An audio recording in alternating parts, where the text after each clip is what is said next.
Hello everybody, welcome back. Today I'm going to be doing an update to my pure Therion deck. It's not exactly a pure Therion deck. It does have elements of tier and amongst other things, but for all intents and purposes, it's a pure Therion deck. I'm doing an update to this because we now have a couple of extra tools that the deck can kind of utilize, which are quite strong, Rucolos being one of them. But I'll get straight into the profile and just explain what the deck aims to do. For the Therions, nothing much has really changed. We're on the 3 Borea, 2 Regulus, 1 Irregular, 1 Duke, 1 Empress, and 1 Reaper. I have cut the Warrior Bull for now, but definitely there is potential to play it. I mean, I mentioned in the last profile, 3 is not necessarily necessary, but you could definitely cut 1 for the bull. There's another spot that you could play the bull in as well, which wouldn't be the worst. 3 Discolosseum because it's amazing. 3 Therion Charge because we just have so many Therion cards, so you're always drawing 2. On 2 Engine, I wouldn't mind playing a 3rd. I've been playing with the ratios, so a 3rd Engine and bull wouldn't go amiss. Terraforming, Cross, and Stand Up for the Therion side of the deck.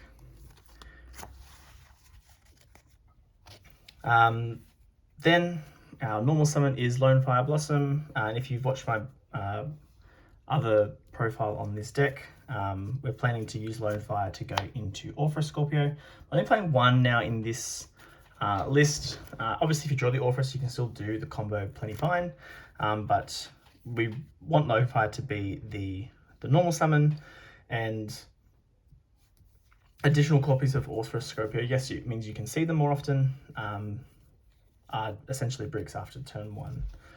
The 1 Darlingtonia and the 1 Instant Fusion. I can play out the combo again in a little bit, just for anyone who doesn't know, but essentially we're using Lonefire to go into Orpheus, summon Darlingtonia and get Instant Fusion to summon Kitkolos. These 2 would make a cross shape, and now with Sprind existing, we can make the Rucolos as well in addition, just because. To do that, the only thing we really need to do extra is play a 2nd Merly. One of the big changes that I've also made since the last profile, and I did mention it in the comments of the previous video, was the inclusion of Sharon.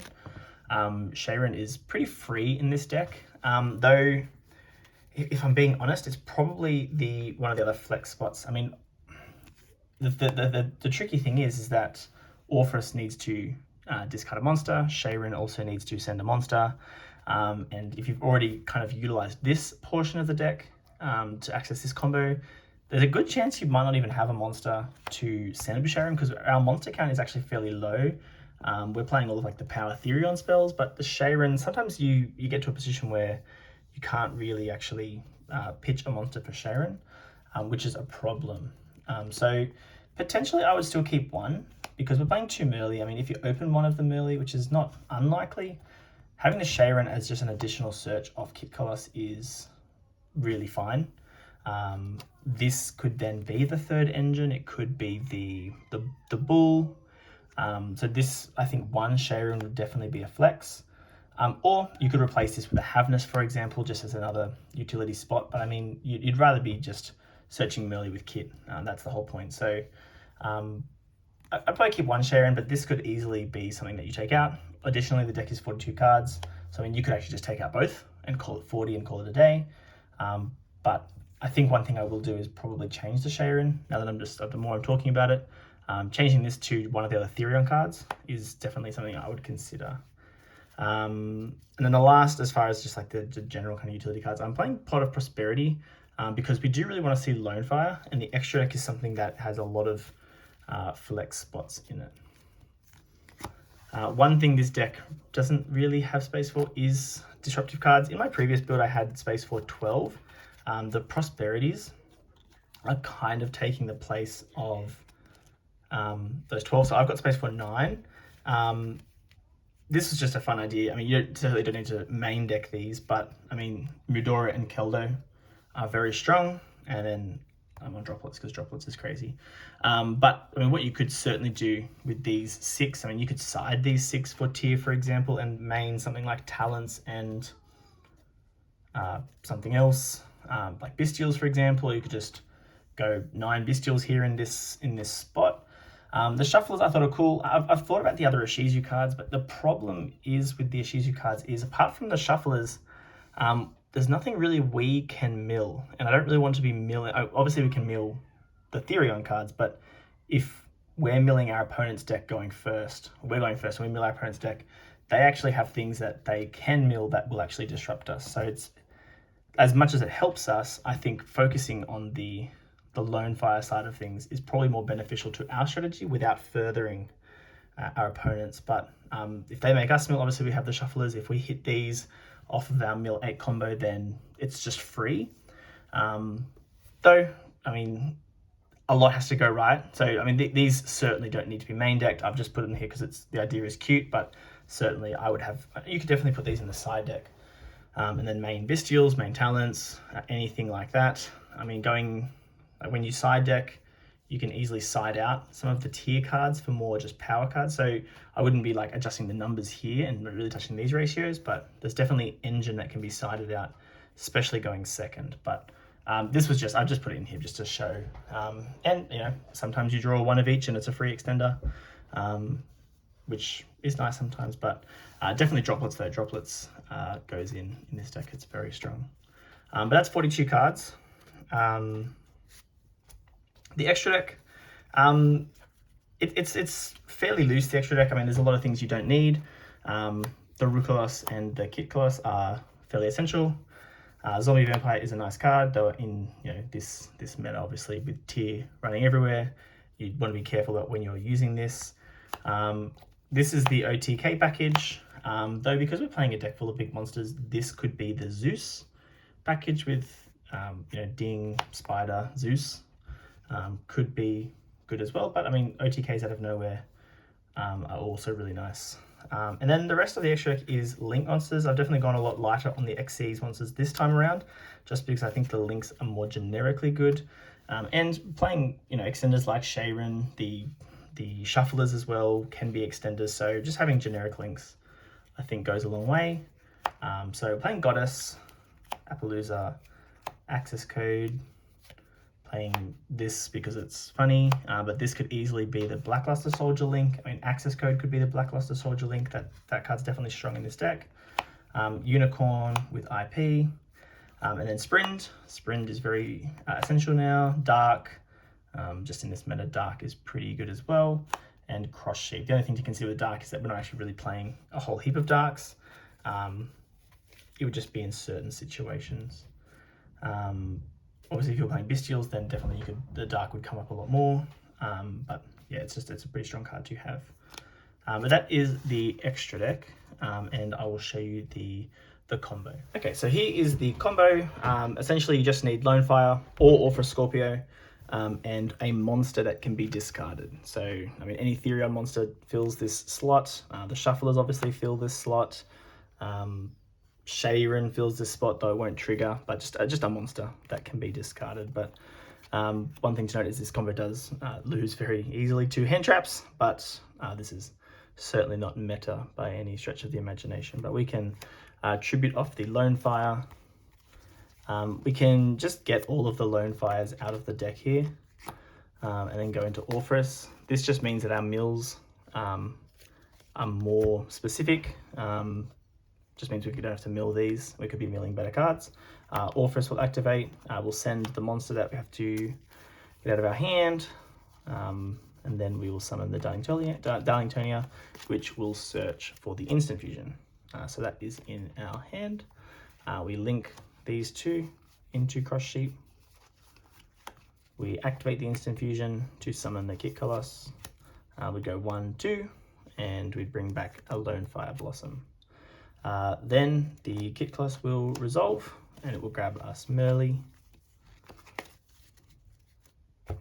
One thing to note here is if you open Sharon, for example, adding the Merly to hand, pitching it to summon Sharon without using the fusion summon of Merly,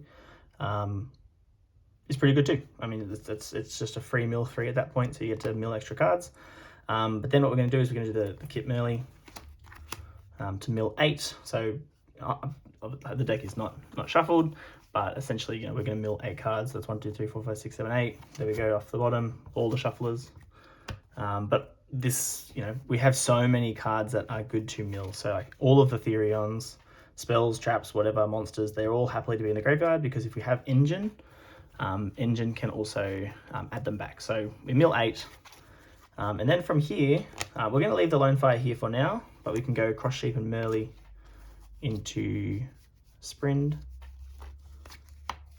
We can Sprind, send the other Merly, and then trigger that Merly, putting itself and the Kit Kolos back to summon the Rukolos. And I mean, now we have Lone Fire, and we can tribute off Lone Fire again and bring out Lily Borea. And from here is where we just kind of, the play style will be fairly fluid. It just depends on what you've milled at this point, what else the rest of your hand looks like. Because, for example, if you have milled Engine plus a good spell or trap target, then, you know, you don't need to search it with Borea, you can add it back with Engine. So you would use Borea to add whatever you were missing. So if you needed the field spell, obviously add the field spell. If you want trap, add trap, or either of the traps. It just really depends on your hand. But now I'll do some, and then, you know, if you, depending on what bodies you have, I mean, the Lily Borea will send itself to add a spell, so you would have nothing on field. But I mean, if you don't need to have the Borea on field, like if this is just, if you've already got access to Borea, then, you know, ending on, not putting Rukolos there, of course, would be bad with the link zones, but if you can put an IP under it, this works out pretty well, because then you can IP and Sprind into Appaloosa. In the previous deck profile, when we weren't doing Sprind Rukolos, we just used the 4 bodies that we had, so the Cross Sheep, and then the the Merly, and 1 extra body just to make Appaloosa. But ending it this way, because obviously the Sprind can't be linked off, but IP and Sprind can go into Appaloosa anyway, could go into Goddess, can go into Unicorn. This just gives you a little bit more versatility. I mean, it all loses to Dark Ruler anyway, so it's not like there's any difference by having Appaloosa on the field or the IP. And you can link into whatever disruption better suits the situation. So having the IP is arguably just stronger than just going to Appaloosa immediately. But that's kind of the theory. This is what you're trying to set up. So this with the Lone Fire combo, if you can get to it, and then whatever Therion cards you get throughout the rest of the process. But I'll do some test hands and show you what the deck can kind of do. All right, so for our first test hand, we will have Sharon, Chocolate, Lily Borea, Merly, and Lone Fire. Okay, so this is fairly good. Obviously it does lose to Hand Trap, but I mean, you know, we'll go for it, because even if the Lone Fire were to be hit with Imperm, for example, we actually still have some pretty cool plays, because we can still tribute this as cost, bring it back with Borea. That we've still got plays with the Therion stuff, but then we also have Sharon Pitch Merly, which still, you know, nets us things. We get the mill 3 here, we summon the Kit Kolos still, so we can, even if the Lone Fire in this instance gets negated, we can still do a lot. But hypothetically, let's just pretend it doesn't. Lone Fire, Lone Fire,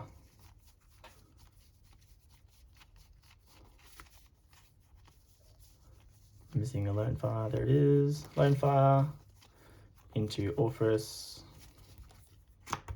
There we go. We can just pitch the Merly here.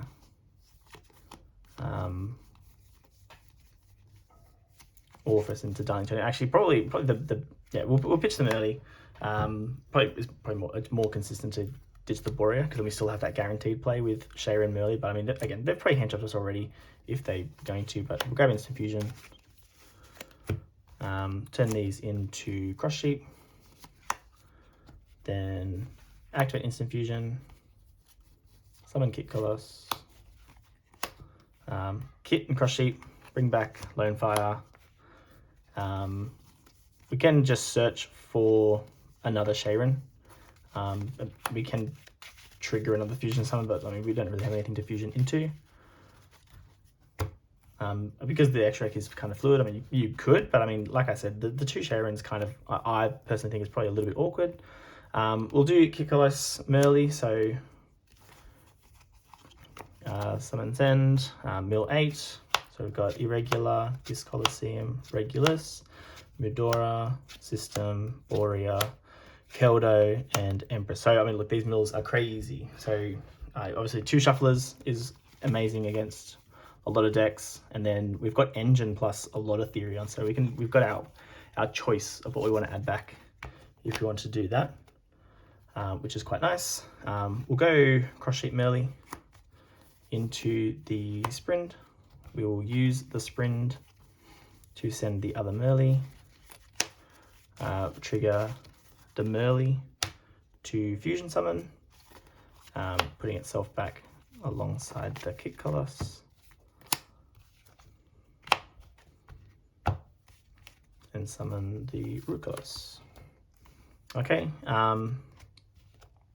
and now from here we can play Therion cards. So what we would kind of like to set up here is one of the traps. So Borea can definitely grab us one of the traps. Alongside Regulus would be really nice. The other thing we could kind of add to this to make it all better is Reaper as a quick effect bounce, just if we want to try to establish more disruptions. So what we could even do is we can just go Shayrin, mill 3, just to see if we had any other options available to us.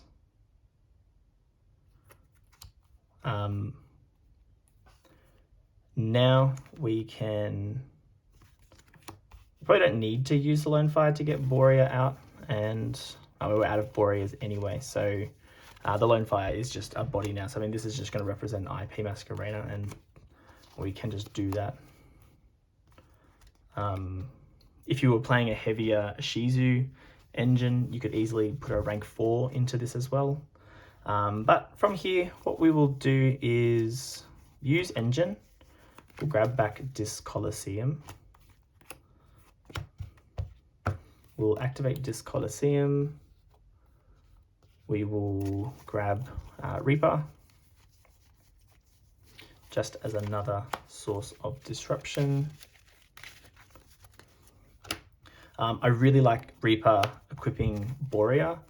That works out really nice because then Reaper's bounce is going to bounce your follow-up to hand. So that's what we'll use the Reaper for. So we'll go Borea here, summon itself to the field, targeting the Regulus. So we'll put Regulus there, and then we'll go Reaper effect, summon it in defense, putting Borea underneath it. Just fix the camera. And then, I mean, we've got the droplet in hand. I mean, it's another card we could use, but we'd probably just rather have access to the trap, or we can keep the droplet, but I mean, we can easily just go Borea, get rid of droplet, grab cross. The other card we, of course, can grab is stand up, but in this case, we've already got everything on field that we'd rather have with stand up. If we had other link plays to do, we could link off, for example, Reaper, and then get it back with stand up. But we'll grab cross and set that. And this is our board. It's pretty cool. It's got the protection with Discolosseum. It's got Reaper bouncing Borea for follow up. It's got plenty of negation between the cross, the Regulus, the Rukolos, IP plus Sprint. I mean, once you've used Regulus, for example, so hypothetically, if we're playing out interruptions, we'd bounce the Borea. We'd negate something. IP can do a whole lot of things here. I mean, we can go into Goddess, we can go into Appaloosa for, I mean, we could go in for 4 negates if we really needed to, but no, it's very oppressive. Obviously in the graveyard, we loaded up Shufflers as well, so we are in a very commanding position. The cross here doesn't have Engine Engrave, so we don't have the negate and banish, but we do have either, and just the banish is insane. So we probably don't need to worry about the negation, but having the banish is very strong. Do another one.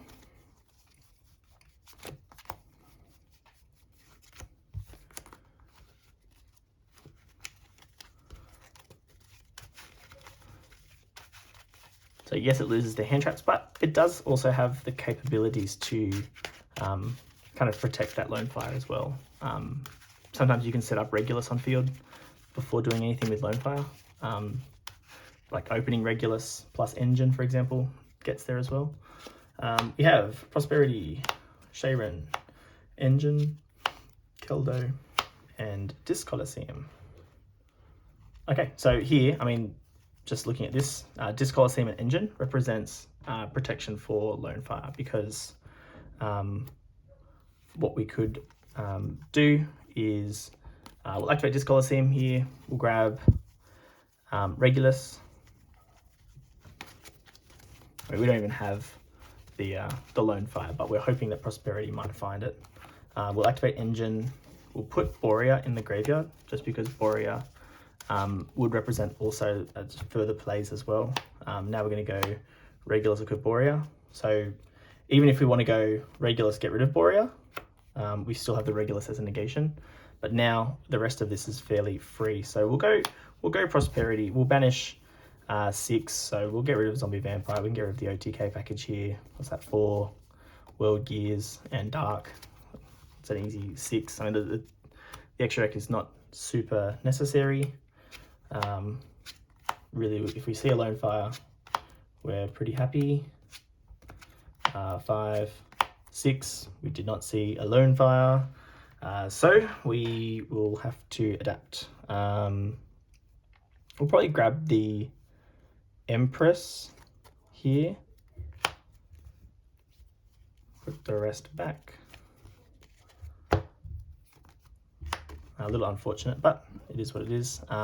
We can go Sharon, so we'll summon, we get rid of the Keldo, can mill 3, Mudora, Merly, and Orpheus. Okay, so happy days. We'll use Merly, putting itself back, and Sharon, and we'll summon Kit. We'll use Kit to grab Merly, and we can at least mill 8 now. So we'll go Kit and Merly. 2, 3, 4, 5, 7, 8. So we're loaded up on shufflers. We've already used Disc Coliseum. We've got Engine in. We've already used our one effective Engine too, so we can't actually Engine back anything. But this Empress has its choice of anything we like. The one thing we might even try and do is, I mean, we could try and dig for cards with, if we grab a charge, but